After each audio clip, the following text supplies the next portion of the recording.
Bonjour à toutes et à tous. Alors, en ce mardi 7 octobre 2025, je vais faire une vidéo assez longue, je vous préviens dès maintenant, pour vous parler de la crise politique qui secoue la France, de ses impacts en bourse ainsi que sur les marchés obligataires et des différents scénarios qu'il y a devant nous, surtout.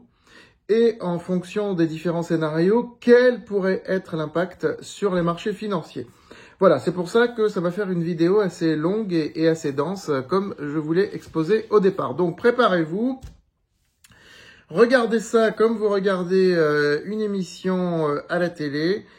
Éventuellement, mettez l'émission sur votre téléviseur. Je sais que 10% de nos spectateurs me regardent sur leur téléviseur. Je pense que c'est plus confortable. Donc, surtout que là, on va décortiquer un petit peu les choses.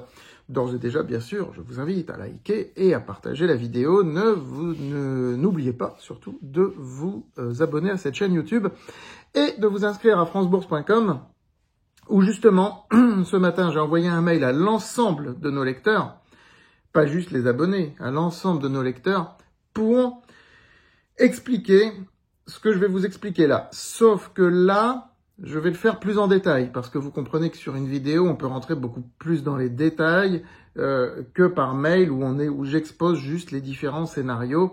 Là, je vais vraiment les expliciter. Alors, ne perdons pas de temps et allons-y. Déjà, on remarque que depuis que la crise politique a commencé avec la démission de Lecornu, je ne vais pas revenir sur tout ce qui s'est passé, Retailleau, etc. Et je ne porterai aucun jugement. Bien sûr, je ne suis pas là pour ça. J'ai mon avis, j'ai mon opinion sur tout ça, mais je ne suis pas là pour la donner. Je suis là pour essayer d'expliquer et de prévoir ce qui va se passer sur les marchés financiers et comment agir. Nous avons donc vu que le CAC 40 hier a un petit peu souffert, mais pas tant que ça en définitive. Il a baissé jusqu'à moins 2% après l'annonce de la démission du Premier ministre, qui venait d'être nommé quelques semaines avant. Et il a un petit peu rebondi, il a terminé à moins 1,3%, dans des volumes d'un peu plus de 4 milliards d'euros échangés. C'est des volumes qui sont comparables à ce qui se fait habituellement, ce ne sont pas des volumes exceptionnels. On aurait pu s'attendre à pire, tant au niveau des volumes qu'au niveau de la baisse. Une baisse de 3 ou 4% aurait été possible, tout comme un volume de 6 ou 7 milliards. Mais ça n'a pas été le cas parce que les marchés espèrent qu'il y aura une solution assez rapidement. Voilà. Et aujourd'hui, le CAC 40 est assez stable. Et pour notre part, ce qui est très, très intéressant, c'est que notre portefeuille croissance reste au-dessus des 27% depuis le 1er janvier. Il n'a quasiment pas bougé parce que nous sommes bien diversifiés sur d'autres valeurs européennes. Nous l'avions déjà fait au moment de la chute de Bayrou et je viens encore de renforcer cette idée hier. Voilà. Donc, on dépend de moins en moins des valeurs françaises et en particulier des valeurs dépendantes de l'économie française comme les bancaires. Les bancaires, c'est ce qui est le plus dépendant de l'économie française. Donc, je pense que c'est à éviter tant que tout ça n'est pas résolu. Alors aujourd'hui, le marché est hésitant, il ne baisse pas, il ne monte pas, parce que il attend un petit peu de voir ce qui va se passer. Puisque le président a donné 48 heures donc à Monsieur Lecornu pour trouver une solution. Ça ne veut pas dire forcément former un gouvernement puisqu'il est démissionnaire et qu'il a accepté sa démission, mais pour éventuellement le renommer, pourquoi pas, à la tête d'un nouveau gouvernement ou qu'il trouve une solution. Justement, quelles sont les solutions possibles, quels sont les scénarios possibles et leurs impacts sur les marchés financiers. Et vous allez voir que de mon point de vue, il y a beaucoup plus que les 2 ou 3 scénarios que vous donnent les commentateurs à la télé. Premier scénario, donc, Lecornu trouve une solution avec les Républicains, avec Retailleau ou autre. Il se peut que Retailleau quitte le gouvernement et puis qu'il y ait quelqu'un d'autre à la place. Bref, une solution est trouvée avec les Républicains. Il n'y a plus Bruno Le Maire, qui s'est retiré d'ailleurs, vu que c'était un petit peu la pierre d'achoppement, on va dire. Et on repart sur ce qui était prévu, c'est-à-dire un gouvernement socle commun entre la Macronie et les Républicains. Exactement un peu ce qui était avec Bayrou. Ça tiendra le temps que ça tiendra, mais ça assure quelques semaines au moins de stabilité gouvernementale, un budget qui sera présenté, etc. Le gouvernement finira par tomber, mais quand? On n'en sait rien. Ça assure quelques semaines de stabilité, donc les marchés reprennent dans ce cas-là leur cours normal, avec toujours cette épée de Damoclès qui est sur la France, mais pas depuis 3 jours, pas depuis un mois, mais depuis juillet 2024, ne l'oublions pas. Voilà, ce qui nous a pas empêché de faire plus de 27% en 10 mois. Donc, ça c'est la première solution. Est-ce qu'elle est probable? Est-ce qu'elle n'est pas probable? Écoutez, ils vont essayer, mais bon. Difficile de croire.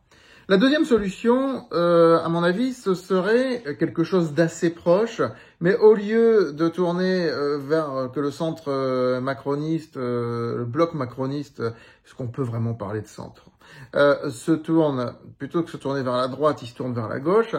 Donc, on peut imaginer, par exemple, Yael Braun-Pivet à la tête du gouvernement, puisqu'elle est plutôt issue d'une sensibilité de centre-gauche, et un gouvernement formé avec les macronistes et quelques socialistes. Quelques socialistes plutôt dissidents de l'appareil, ou quelques socialistes encore présents dans l'appareil, qui du coup seraient peut-être exclus ou autres, mais ça donnerait un signal plutôt positif au pays, il y aurait quelques trucs qui seraient tentés. Je pense que sur les marchés, ce serait à peu près la même chose que le scénario précédent. Hein, on redouterait peut-être un petit peu plus de hausse d'impôts pour les grosses fortunes, donc peut-être que quelques valeurs seraient un petit peu plus vendues, mais il n'y aurait pas une différence significative, on va dire. Ça, c'est le scénario 2. Scénario 3, à présent, moins probable que les deux précédents, c'est que Macron nomme un Premier ministre issu de la gauche, donc du Parti Socialiste, par exemple, ou des écologistes, ça m'étonnerait, du Parti Socialiste, et que ce Premier ministre forme un gouvernement composé de gens de gauche, donc insoumis c'est exclu, hein, mais personne ne veut de toute façon, même les socialistes n'en veulent pas aujourd'hui, c'est plus une épine dans leur pied qu'autre chose. Donc socialiste, plus écolo, éventuellement un communiste, et 3-4 personnes éventuellement de centre-gauche qui ne sont pas encartées, bloc central, mais non encartées, non politisées. La gauche pourrait dire, voilà, on a enfin notre gouvernement de gauche, on va essayer, on va faire passer des choses. Je ne pense pas que ce type de gouvernement puisse tenir jusqu'aux prochaines présidentielles, c'est même sûr que non, mais ça assurerait aussi la stabilité du pays, avec une orientation politique là qui serait différente et qui pourrait être beaucoup moins rassurante pour les marchés financiers. Ça voudrait dire plus d'impôts, plus d'impôts sur tout ce qui est financier, plus d'impôts sur les entreprises, plus d'impôts sur les gens fortunés, etc. Là, on va commencer à avoir un scénario que les marchés n'aimeraient pas, ce qui pourrait faire baisser la bourse de Paris et monter aussi les taux obligataires de la France. Alors que sur les deux autres scénarios, non, je ne pense pas qu'on a vu précédemment, je ne pense pas que ça fasse monter les taux obligataires de la France. Voilà, donc là, on arrive dans un scénario plus compliqué pour les marchés financiers. C'est un scénario qui est peu probable, à mon avis. Mais bon, il n'est pas impossible du tout, non plus. Le quatrième scénario, c'est celui d'un gouvernement technique.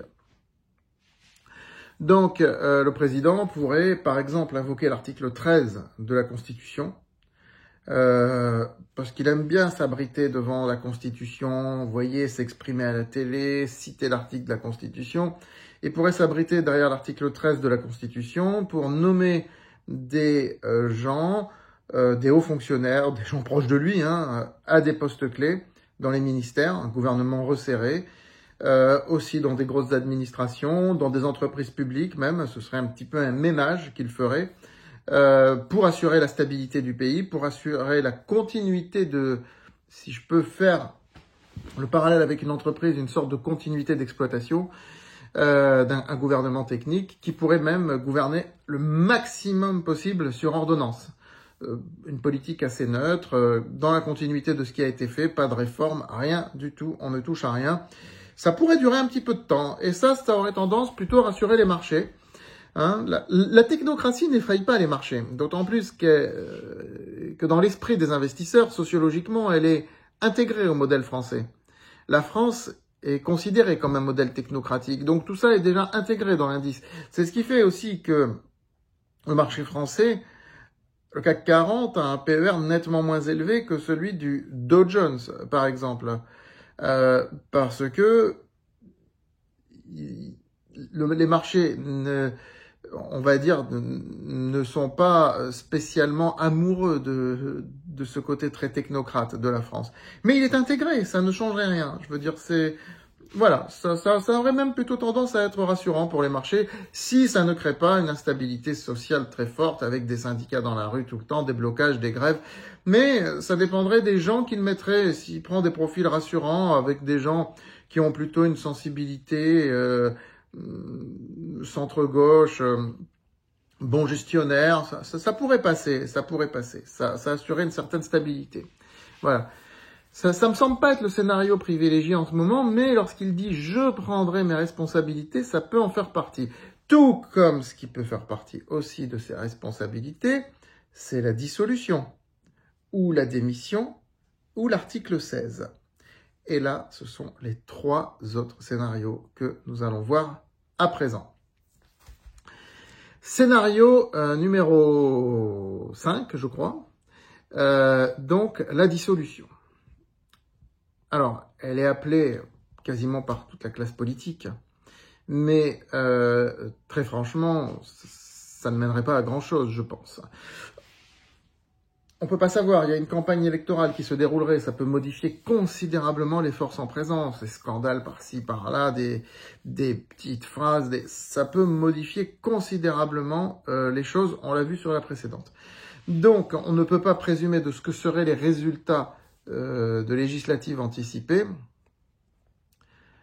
à l'aune des sondages qu'on a aujourd'hui, qui sont juste une image de la situation actuelle. On est d'accord là-dessus. Donc il faudrait attendre. Mais toujours est-il que ça créerait 40 jours d'incertitude, et là on aurait un décrochage. Alors là on aurait un décrochage du CAC 40 et une remontée des taux obligataires.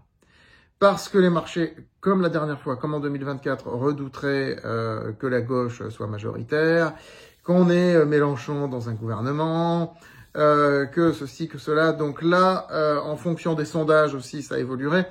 On aurait un scénario comparable à juillet 2024. Souvenez-vous, c'était pas du tout positif. Voilà, je répète, baisse du CAC 40 dans des proportions plus ou moins marquées selon l'état d'esprit des investisseurs et selon le reste de l'actualité internationale, hein, bien sûr, et hausse des taux obligataires. Voilà, le scénario 6, qui est celui d'une démission qui me semble extrêmement improbable. Il faut en parler néanmoins. Mais il me semble extrêmement improbable, moins de 1% à mon avis d'occurrence de probabilité. On ne peut pas dire 0, hein, bien sûr.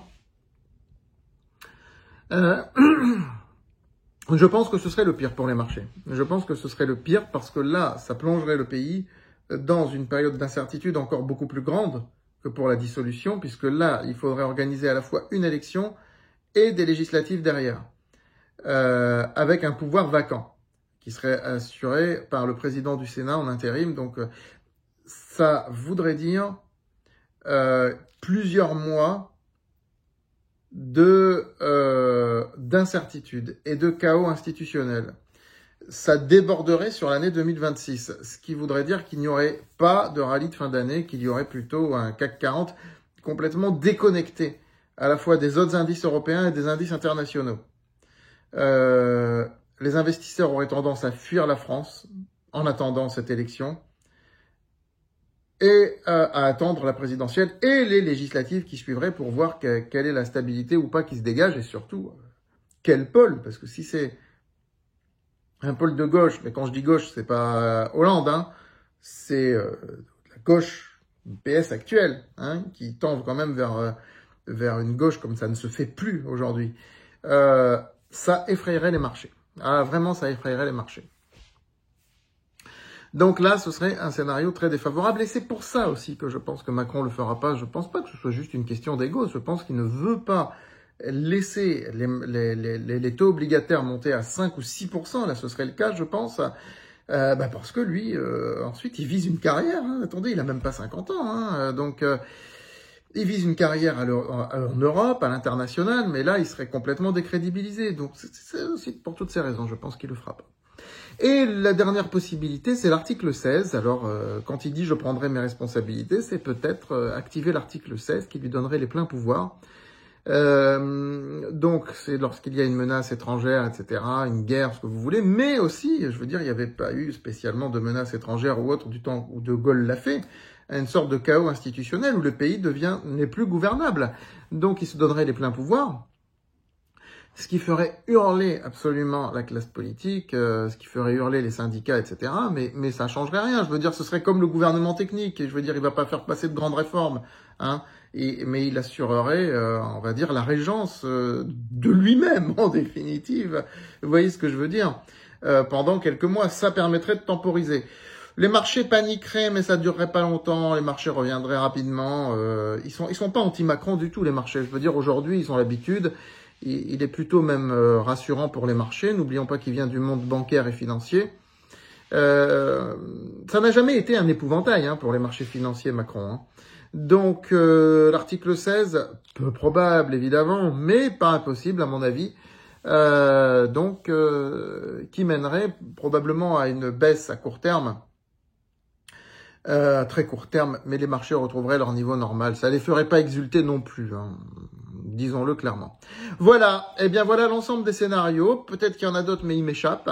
En tout cas, d'après mon analyse à la fois constitutionnaliste, je ne suis pas un spécialiste de droit. Hein, je ne veux pas prétendre être à la fois économiste, sociologue, juriste, spécialiste de droit constitutionnel, etc. Non, j'essaye juste d'être de bon sens. Non, je suis économiste et sociologue, ça vous pouvez me faire confiance sur ces deux plans-là. Et le droit, je me renseigne. La Constitution, je commence par la connaître parce que c'est intéressant, parce que je l'étudie, je l'ai déjà étudiée et qu'elle est importante à connaître quand on investit en bourse, parce que l'infrastructure d'un pays est ce qui compte beaucoup quand on investit sur des marchés financiers. Voilà, j'espère avoir été clair. Toujours est-il que moi j'ai recommandé hier de protéger, à la fois en prenant un short sur le CAC 40, si jamais il baisse, ce qui peut arriver là en fonction de ce qui va se passer sur les jours qui suivent, et un short sur les obligations françaises, c'est-à-dire que le short il monte si les taux montent. Voilà, c'est ça qui est intéressant. Européenne, il n'y en avait pas sur les obligations françaises, c'est un ETF. Les ETF dépannent beaucoup, hein, je vous le rappelle. Voilà, et je vous rappelle que je rédige aussi la lettre Trackers chez Capital. Voilà, bah écoutez, une vidéo complète, hein, vous m'aviez pas entendu depuis ce week-end, là je me suis un petit peu rattrapé. Hein. Allez, 18 minutes, j'en avais pas fait une aussi longue depuis le début. À très vite.